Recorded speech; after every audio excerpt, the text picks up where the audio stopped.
os dois lados do pacotão do Grêmio e um nome que eu ainda não consigo descartar 100%.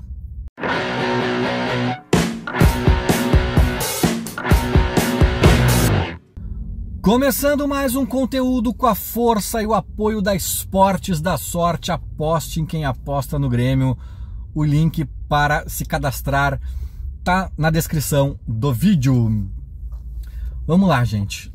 O Gabardo, Eduardo Gabardo, da RBS, da Gaúcha e tal, divulgou uma suposta lista de reforços que o Grêmio está prestes a divulgar, a anunciar.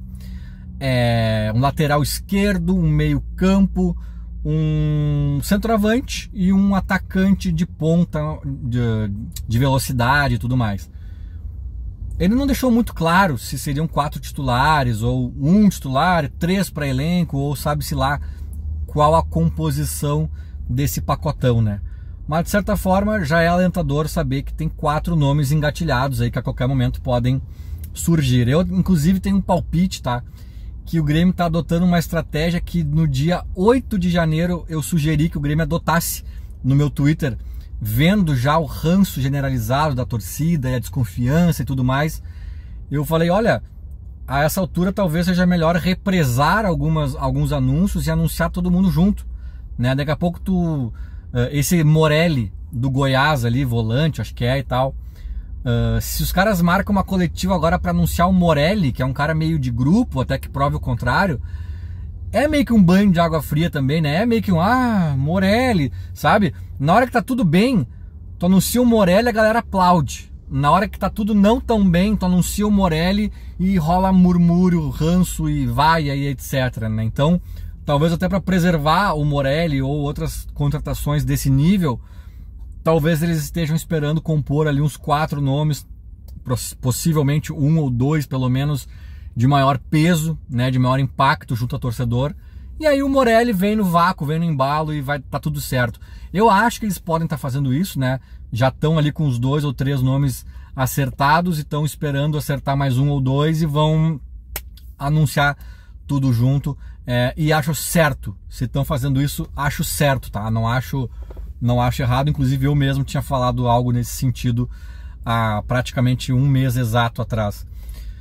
Dito tudo isso, né, eu acho que, sinceramente, o Gabardo é um cara muito bem informado. Eu acho que essa notícia tem tudo para ser verdadeira, ser quente e, de fato, muito em breve, talvez nas próximas horas, mais tardar nos próximos dias ou na semana que vem, mais tardar dos tardares, até porque fecha o prazo do Gauchão, né? Acho que sim, estaremos vendo uns 4 nomes anunciados pelo Grêmio. Espero eu que todos de titularidade, né? E eu acho que é isso que vai acontecer, ponto, nova linha. Mas eu tava pensando também que há uma possibilidade de um outro lado desse pacotão. Porque o Gabardo ele é muito bem informado, mas ao que me consta, um dos grandes informantes do Gabardo, que é amigo dele, inclusive, pessoal, se chama Renato Portaluppi. Então, não que o Gabardo não tenha outras fontes, né? Nem sei se foi o próprio Renato que disse isso aí pro Gabardo, da lista dos 4 reforços e tal.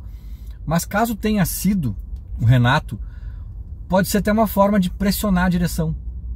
Daqui a pouco o Renato diz pro Gabardo, ô Gabardo, tem 4 nomes para anunciar aí nos próximos dias. O Gabardo publica, a torcida compra, e aí pode ser que a direção, que não tinha 4 nomes engatilhados, quando muito tinha 1 ou 2, pode se ver numa sinuca de bico e falar, putz, agora se a gente anunciar 1 ou 2, os caras vão nos matar, sabe?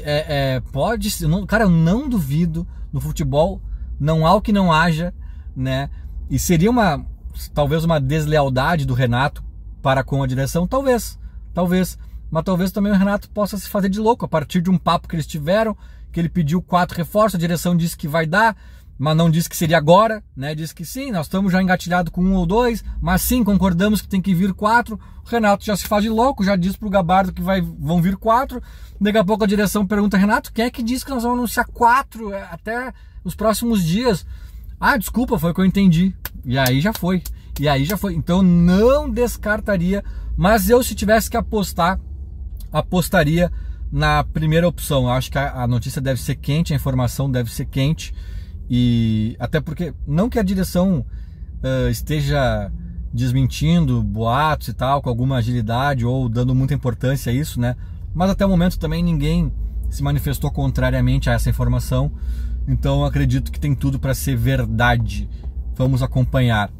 Aí, dito tudo isso, né, cara, eu acho que assim, ó, se forem 4 titulares, podemos voltar a sonhar com 2024. Podemos voltar a sonhar. Se for 3 titulares e 1 de grupo, tipo esse Morelli aí, se for 2 titulares e 2 de grupo, aí depende muito quem são esses caras, né? Quem são os titulares, principalmente. Pode ser só 2 titulares, mas que a gente vai enlouquecer. E aí, se forem outros 2 para grupo que a gente considere ok, está ótimo, né? Mas assim, eu acho que se forem 4 titulares, por mais que não sejam nomes de lotar aeroporto, seria maravilhoso, seria o melhor caminho.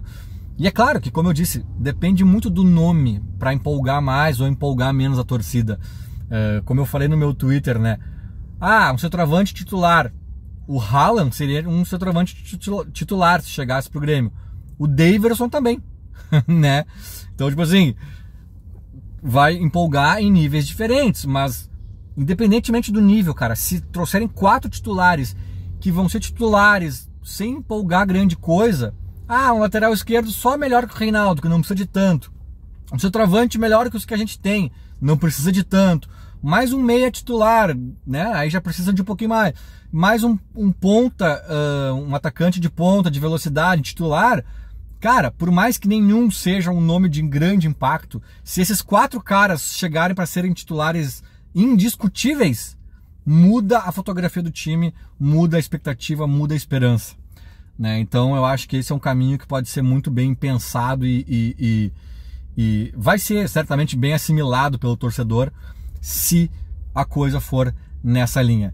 Aí, claro que tem, como eu falei, tem milhares de composições, pode ser 2 titulares, 2 reservas, 3 titulares, um candidato a titular, mas que já é um pouco mais obscuro, e aí depende muito dos nomes, depende muito de quem são esses caras, porque, como eu disse, um titular pode ir do Haaland ao Daverson, então tem ali uma janela muito grande, né, que a gente vai entender só vendo o nome, os nomes em si. Fechando essa questão da janela, que na verdade tá aberta ainda, né? Vamos falar mais disso quando de fato tiver os nomes, provavelmente. Tem a questão que eu não consigo descartar 100%, que é o Gabigol.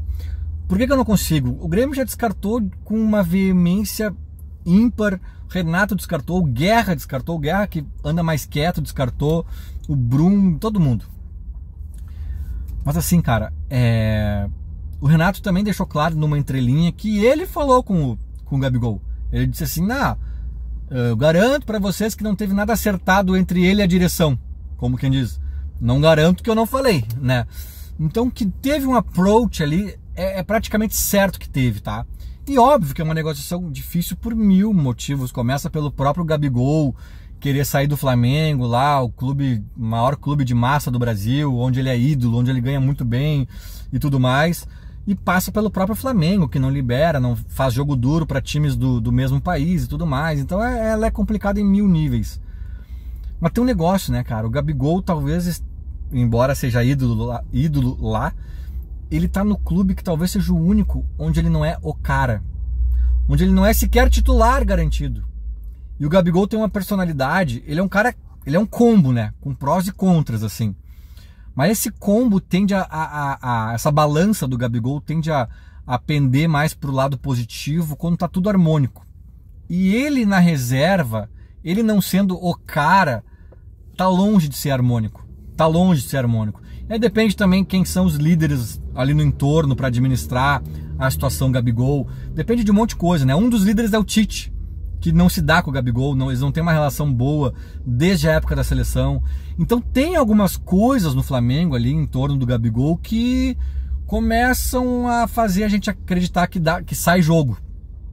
E a principal delas talvez seja o contrato do Gabigol, que vai até o final deste ano, ou seja, daqui a alguns meses menos de 5 meses, ele pode assinar com qualquer clube e sair de graça no final do ano.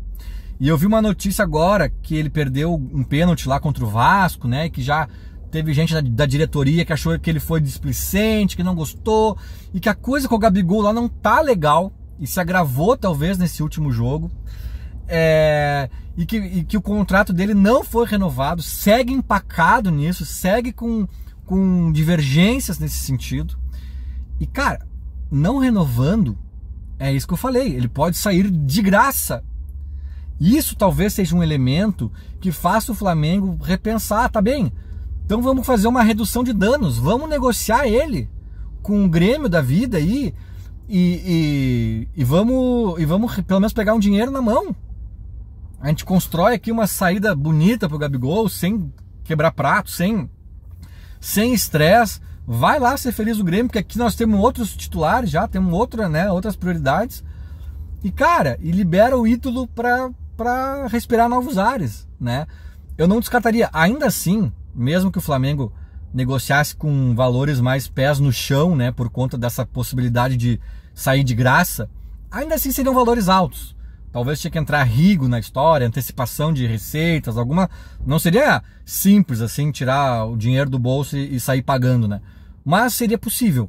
Não seria simples, mas seria possível. Então, nesse cenário, assim, cara, eu vejo que tem jogo. E aí, tô pensando assim pelo lado do próprio Grêmio, assim, né? Tá, beleza, o Flamengo resolveu que vai negociar. Tá com medinho de perder o Gabigol de graça, a coisa ali não se acertou, ele vai ceder e vai negociar, inclusive, para um time brasileiro. Porque o Grêmio, então, né? O próprio Corinthians já tentou, o Corinthians parece que fez uma investida alta ali, não levou. O Gabigol, não sei se ele é corintiano de guri, assim, eu acho que até é. Ele é de São Paulo, né? Do estado de São Paulo. Ele já se mostrou bem favorável à ideia de ir pro Corinthians, mas o Flamengo fez jogo duro. Então por que o Flamengo não cresceria na história de novo? Por que outro clube com mais dinheiro não cresceria? Por que o Grêmio? Por que o Grêmio iria ser o time? Cara, basicamente por causa do Renato. O Flamengo não, o Corinthians tá uma bagunça também, não sei se tá brilhando tanto os olhos dos jogadores hoje em dia ir para esse Corinthians, tá uma bagunça, o Mano Menezes acabou de ser demitido, os caras estão tomando ferro no Paulistão para times menores a todo tempo. Não conseguiram reforçar bem o time, tem várias questões ali no Corinthians.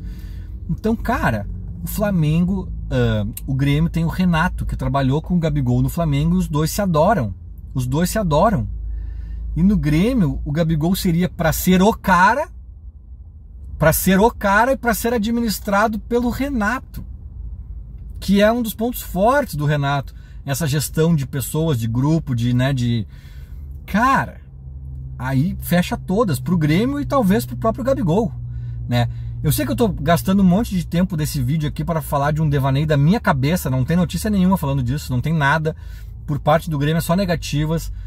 Mas assim, quando eu vi hoje um tweet de alguém dizendo que o bicho tá pegando lá entre Gabigol e Flamengo, que talvez tenha se agravado no último jogo, que a coisa não tá legal, que o contrato ainda não foi renovado, que segue empacado, eu pensei, será que esse pacotão pode ter essa cereja?